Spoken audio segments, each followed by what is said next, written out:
സുഹൃത്തുക്കളെ, ഇത് ഏറ്റവും ഉദാഹരണമാണ് ഇവിടെ കാണിക്കുന്നത്. മുസ്ലിങ്ങളെ എങ്ങനെ ഇല്ലായ്മ ചെയ്യുക, എങ്ങനെ പ്രതികൂട്ടിലാക്കുക എന്നുള്ളത് പല രീതിയിലും പല നേതാക്കളും പല പേജുകളും പല ഗ്രൂപ്പുകളും പല ചാനലുകളും കളിക്കുന്നതിനുള്ള ഏറ്റവും വലിയ ഉദാഹരണമാണിത്. ഈ പ്രൊഫൈലിൽ കാണുന്ന ഈ പരനാറിയുണ്ടല്ലോ, സത്യം പറഞ്ഞാൽ ശ്രീ നരേന്ദ്രമോദിയുടെ ഫോട്ടോ അടക്കം വെച്ചിട്ടാണ് പുള്ളി നിൽക്കുന്നത്.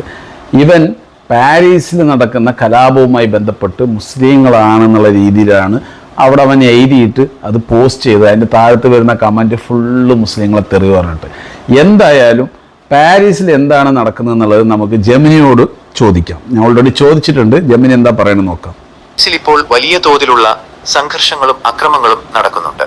കഴിഞ്ഞ വാരാന്ത്യത്തിൽ മെയ് 30, 31 തീയതികളിൽ നടന്ന യുവേഫ ചാമ്പ്യൻസ് ലീഗ് ഫുട്ബോൾ ഫൈനലിൽ ഫ്രഞ്ച് ക്ലബ്ബായ PSG പാരീസ് സെയിന്റ് ജെർമൻ വിജയിച്ചതിനെ തുടർന്ന് ഉണ്ടായ ആഘോഷങ്ങളാണ് പിന്നീട് വലിയ രീതിയിലുള്ള കലാപമായി മാറിയത്. ഇതുമായി ബന്ധപ്പെട്ട പ്രധാന വിവരങ്ങൾ താഴെ നൽകുന്നു. എന്താണ് അവിടെ സംഭവിച്ചത്? ഹംഗറിയിലെ ബുഡാപെസ്റ്റിൽ നടന്ന ഫൈനൽ മത്സരത്തിൽ PSG ക്ലബ് ഇംഗ്ലീഷ് ക്ലബ്ബായ ആഴ്സണലിനെ പെനാൽറ്റി ഷൂട്ടൌട്ടിൽ പരാജയപ്പെടുത്തി തുടർച്ചയായ 2ാം വർഷവും ചാമ്പ്യന്മാരായിരുന്നു. ഇതിന് പിന്നാലെ പാരീസിലെ പ്രശസ്തമായ ഈഫൽ ടവറിന് സമീപവും ചാംസ് എലീസീസ് തെരുവുകളിലും 10,000-കണക്കിന് ആരാധകർ ആഘോഷിക്കാൻ തടിച്ചുകൂടി. എന്നാൽ ഈ ആഘോഷങ്ങൾ വളരെ പെട്ടെന്ന് തന്നെ അക്രമത്തിലേക്ക് വഴിമാറുകയായിരുന്നു. പാരീസിന് പുറമെ ഫ്രാൻസിലെ മറ്റ് 15 നഗരങ്ങളിലും സമാനമായ അക്രമങ്ങൾ റിപ്പോർട്ട് ചെയ്യപ്പെട്ടിട്ടുണ്ട്. ആരാണ് ഇതിന് ഉത്തരവാദികൾ? അക്രമം നടത്തുന്നത് ആരാണ്? ഫ്രഞ്ച് ആഭ്യന്തര മന്ത്രാലയം നൽകുന്ന വിവരങ്ങൾ പ്രകാരം അക്രമങ്ങൾക്ക് പിന്നിൽ കൃത്യമായ 2 വിഭാഗങ്ങളുണ്ട്. അക്രമാസക്തരായ ഫുട്ബോൾ ആരാധകർ കളി ജയിച്ചതിന് പിന്നാലെ റോഡുകൾ ഉപരോധിക്കാനും പടക്കങ്ങളും ഫ്ലെയർസ് പരസ്യമായി കത്തിക്കാനും ഇവർ മുതിർന്നു. പാരീസിലെ റിംഗ് റോഡ് ഉപരോധിക്കാൻ ശ്രമിക്കുന്നതിനിടെ ബൈക്ക് മറിഞ്ഞ് ഒരു യുവാവ് മരണപ്പെടുകയും ചെയ്തു. അവസരം മുതലെടുത്ത അക്രമികൾ ട്രബിൾ മേക്കേഴ്സ് ഫ്രഞ്ച് അധികൃതർ വ്യക്തമാക്കുന്നതനുസരിച്ച് യഥാർത്ഥ PSG ആരാധകരല്ലാത്ത കളി കാണുക പോലും ചെയ്യാത്ത ഒരു കൂട്ടം ആളുകൾ ബോധപൂർവം പ്രശ്നങ്ങൾ ഉണ്ടാക്കാൻ ഈ ജനക്കൂട്ടത്തിലേക്ക് നുഴഞ്ഞുകയറി. മുഖംമൂടി ധരിച്ചെത്തിയ ഇവർ കടകൾ കൊള്ളയടിക്കുകയും ഇലക്ട്രിക് ബൈക്കുകളും കാറുകളും തീയിട്ട് നശിപ്പിക്കുകയും പോലീസിന് നേരെ അക്രമം അഴിച്ചുവിടുകയും ചെയ്തു. നിലവിലെ റിപ്പോർട്ടുകളും നാശനഷ്ടങ്ങളും ഫ്രാൻസ് ആഭ്യന്തരമന്ത്രി ലോറന്റ് നുനേസ് പുറത്തുവിട്ട ഏറ്റവും പുതിയ റിപ്പോർട്ടുകൾ പ്രകാരം സ്ഥിതിഗതികൾ ഇങ്ങനെയാണ്. അറസ്റ്റുകൾ: ഫ്രാൻസിലുടനീളം 890-ലധികം ആളുകളെയാണ് പോലീസ് ഇതുവരെ അറസ്റ്റ് ചെയ്തത്. ഇതിൽ പാരീസിൽ മാത്രം വലിയൊരു വിഭാഗം ഉൾപ്പെടുന്നു. കഴിഞ്ഞ വർഷത്തെ അപേക്ഷിച്ച് അറസ്റ്റിലായവരുടെ എണ്ണത്തിൽ 45% വർധനവുണ്ട്. പിടിയിലായവരിൽ പ്രായപൂർത്തിയാകാത്തവരും ഉൾപ്പെടുന്നു. പരിക്കേറ്റവർ: പോലീസും അക്രമികളും തമ്മിലുണ്ടായ ഏറ്റുമുട്ടലിൽ 219-ൽ അധികം ആളുകൾക്ക് പരിക്കേറ്റു. ഇതിൽ 8 പേരുടെ നില അതീവ ഗുരുതരമാണ്. കൂടാതെ 180ഓളം സുരക്ഷാ ഉദ്യോഗസ്ഥർക്കും പരിക്കേറ്റിട്ടുണ്ട്. അധികൃതരുടെ പ്രതികരണം: ഫ്രഞ്ച് പ്രസിഡന്റ് ഇമ്മാനുവൽ മാക്രോൺ PSG-യുടെ വിജയത്തെ അഭിനന്ദിച്ചെങ്കിലും തെരുവിൽ നടന്ന അക്രമങ്ങളെ കടുത്ത ഭാഷയിൽ അപലപിച്ചു. ഇത് ഫുട്ബോൾ അല്ല, കായിക വിനോദവുമല്ല.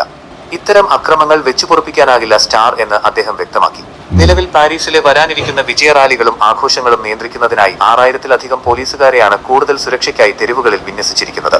പൊതുമുതൽ നശിപ്പിക്കുന്നവർക്കെതിരെ കർശന നടപടി ഉണ്ടാകുമെന്ന് സർക്കാർ അറിയിച്ചിട്ടുണ്ട്. പ്രചരിക്കുന്ന അത്തരം പോസ്റ്ററുകളും വീഡിയോകളും പൂർണ്ണമായും തെറ്റായതും തെറ്റിദ്ധരിപ്പിക്കുന്നതുമാണ്. പാരീസിൽ ഇപ്പോൾ നടക്കുന്ന അക്രമ സംഭവങ്ങൾക്ക് മതപരമായോ ഏതെങ്കിലും ഒരു പ്രത്യേക വിഭാഗവുമായോ അല്ലെങ്കിൽ ഭീകരവാദവുമായോ യാതൊരുവിധ ബന്ധവുമില്ല. ഇതുമായി ബന്ധപ്പെട്ട യഥാർത്ഥ വസ്തുതകളും അന്താരാഷ്ട്ര മാധ്യമങ്ങളുടെ റിപ്പോർട്ടുകളും താഴെ നൽകുന്നു. എന്താണ് യഥാർത്ഥ കാരണം? ഫ്രഞ്ച് ക്ലബ്ബായ PSG പാരീസ് സെയിന്റ് ജെർമൻ യൂറോപ്പിലെ ഏറ്റവും വലിയ ഫുട്ബോൾ ടൂർണമെന്റായ യുവേഫ ചാമ്പ്യൻസ് ലീഗ് ഫൈനലിൽ വിജയിച്ചതിനെ തുടർന്നുണ്ടായ ഫുട്ബോൾ ആരാധകരുടെ ഫുട്ബോൾ ഹൂളിഗൻസ് അക്രമമാണിത്. മെയ് 30-ന് രാത്രി മത്സരം കഴിഞ്ഞയുടൻ 10,000-കണക്കിന് ആളുകൾ തെരുവിലിറങ്ങി. ഈ ജനക്കൂട്ടത്തിനിടയിലേക്ക് നുഴഞ്ഞുകയറിയ ചില സാമൂഹിക വിരുദ്ധരും അക്രമികളും ചേർന്ന് കടകൾ കൊള്ളയടിക്കുകയും വാഹനങ്ങൾക്ക് തീയിടുകയുമാണ് ചെയ്തത്. കഴിഞ്ഞ വർഷവും ഇതേ ക്ലബ്ബ് ജയിച്ചപ്പോൾ സമാനമായ രീതിയിൽ ആരാധകർ അക്രമം അഴിച്ചുവിട്ടു. ഇത് ഫ്രാൻസിലെ ചില ഫുട്ബോൾ ആരാധകർക്കിടയിലുള്ള മോശം പ്രവണത മാത്രമാണ്. ഫ്രഞ്ച് സർക്കാരിന്റെ ഔദ്യോഗിക റിപ്പോർട്ട്: ഫ്രാൻസ് ആഭ്യന്തര മന്ത്രാലയമോ ഫ്രഞ്ച് പോലീസോ പുറത്തുവിട്ട റിപ്പോർട്ടുകളിൽ എവിടെയും ഇതിന് പിന്നിൽ ഏതെങ്കിലും മതവിഭാഗമാണെന്നോ ഭീകരവാദമാണെന്നോ പറഞ്ഞിട്ടില്ല. അപ്പൊ ഞാൻ അത് കൂടുതൽ കേൾപ്പിക്കുന്നില്ല. ഈ പ്രൊഫൈലിൽ കാണുന്ന ഇതുപോലെയുള്ള പല തന്തയ്ക്കുണ്ടായ നാറികളാണ് ഇവിടുത്തെ ഹൈന്ദവരായ ആൾക്കാരെ തെറ്റിദ്ധരിപ്പിച്ച് മുസ്ലിങ്ങളെ ഒരു ശത്രുവശത്ത് വെച്ച് വോട്ട് ബാങ്ക് ഉണ്ടാക്കുക എന്നുള്ളതാണ്.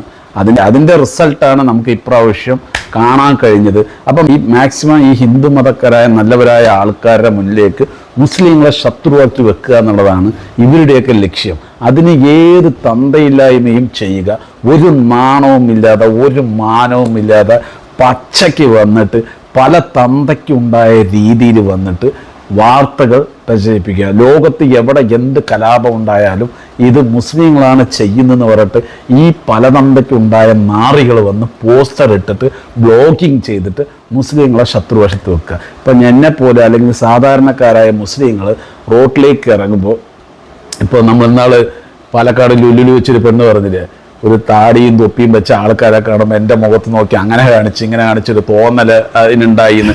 അതുപോലെ തന്നെ ഒരു ഫർദട്ട ഒരു കുട്ടീൻ്റെ ഒരു അപ്പോൾ നോർമലായിട്ട് കാണുന്ന മുസ്ലിങ്ങളെ പോലും ഇവർക്കൊരു വെറുപ്പ് അല്ലെങ്കിൽ ഒരു ശത്രുത തോന്നാവുന്ന രീതിക്കാണ് ഈ നായിൻ്റെ മക്കൾ ഇവിടെ ഇതിൻ്റെ അകത്ത് കടന്ന് കളിച്ചുകൊണ്ടിരിക്കുന്ന പ്രിയ സുഹൃത്തുക്കളെ.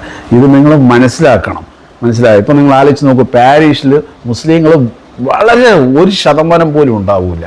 അപ്പോൾ ആ പാരീസിൽ അത് ഫുള്ള് ജൂതന്മാരും മറ്റുള്ള ക്രിസ്ത്യാനികളൊക്കെയാണ്.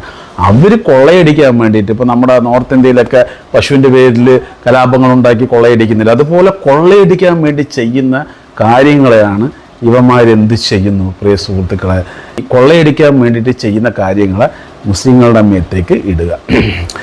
ഭീകരവാദം എന്നൊക്കെ പറഞ്ഞു കഴിഞ്ഞാൽ കുഴപ്പമില്ല, അത് തീവ്രവാദികളെ പറയുന്ന പ്രശ്നമല്ല. പക്ഷെ പച്ചയ്ക്ക് വന്നിട്ട് മുസ്ലിങ്ങളെ എന്ന് പറയുമ്പോൾ അവിടെ എല്ലാ മുസ്ലിം വിഭാഗങ്ങളും പെട്ട്. അതുകൊണ്ടാണ് നമ്മളെപ്പോലുള്ള ആൾക്കാർ വന്ന് ഇത് വ്യക്തമായിട്ട് വന്ന് നിങ്ങൾക്ക് പറഞ്ഞു തരുന്നത്.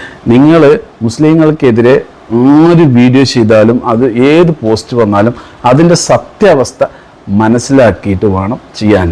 ഇപ്പോൾ പല തീവ്രവാദവും ചെയ്യുന്നുണ്ട്. ഇപ്പോൾ നമുക്കറിയാം, കാശ്മീരിൻ്റെ അകത്ത് വന്നിട്ട് ആളുകളെ മതം നോക്കി കൊന്നതൊക്കെ അറിയാം. അതൊക്കെ തീവ്രവാദമാണ്. അതൊന്നും നമ്മൾ ഒരിക്കലും അംഗീകരിക്കാൻ പറ്റില്ല. അത് തെറ്റ് തന്നെയാണ്. പക്ഷെ സാധാരണ മുസ്ലിങ്ങളെ ബാധിക്കുന്ന രീതിയിൽ ഇതുപോലുള്ള പലതന്തയ്ക്കുണ്ടായവന്മാർ പോസ്റ്റർ ഇടുമ്പോൾ തീർച്ചയായിട്ടും ഇവിടുത്തെ സാധാരണ ഹൈന്ദവരായ ആൾക്കാർ തെറ്റിദ്ധരിക്കപ്പെടും. അയ്യോ, ഇവന്മാർ കൂടിക്കഴിഞ്ഞാൽ നാളെ നമുക്കും ഇതുപോലെ സംഭവിക്കുമോ, നമ്മുടെ കുടുംബത്തിനും ഇതുപോലെ സംഭവിക്കുമോ എന്നുള്ള ഒരു തെറ്റിദ്ധാരണയും പേടിയും അവരുടെ മനസ്സിലുണ്ടാകും. അത് ഉണ്ടാക്കുക എന്നുള്ളതാണ് ഇങ്ങനത്തെ ആൾക്കാരുടെ ലക്ഷ്യം. സുഹൃത്തുക്കളെ, ഇതുപോലുള്ള പലതന്തയ്ക്കുണ്ടായവന്മാരെ പറ്റി നിങ്ങളുടെ വിലപ്പെട്ട അഭിപ്രായം കമൻറ്റിലൂടെ പറയുക.